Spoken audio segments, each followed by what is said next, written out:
એક ભગવાનનો સંબંધ થયો કે જે અલૌકિક દિવ્ય વસ્તુઓ છે, જે કોઈ દિવસ પ્રાપ્ત ન થાય એવી વસ્તુ જ્યારે મળે છે ત્યારે એને માટે આ શાસ્ત્રોમાં ધન્ય વસ્તુ ગણાય છે, ભાગ્યવાળી વસ્તુ ગણાય છે. એવા બ્રહ્માંડ સ્વામી કે જે બહુ જબરદસ્ત કવિત્વ હતા, એ આજે આ કીર્તનો ઘણા એમના તો આપણે સાંભળ્યા છે, કર્યા છે, અને એમને એક મૂર્તિનું મહારાજની વર્ણન કરતી વાત લખી છે, અને એ કીર્તન આજે આપણા સમક્ષ બોલીએ છીએ.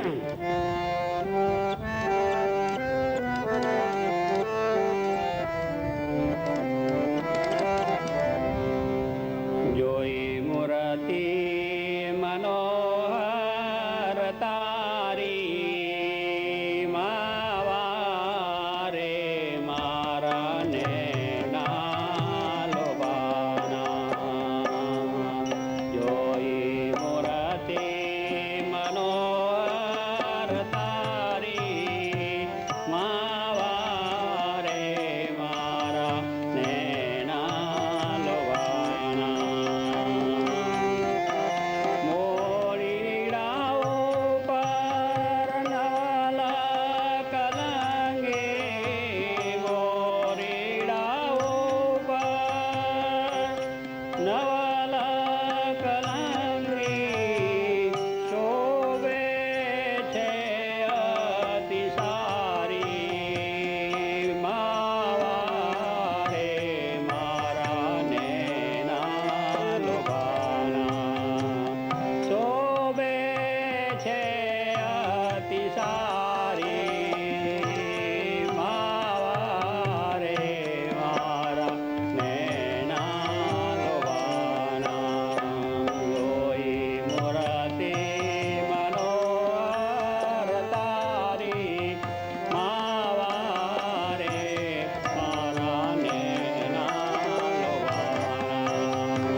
ચાલ જગત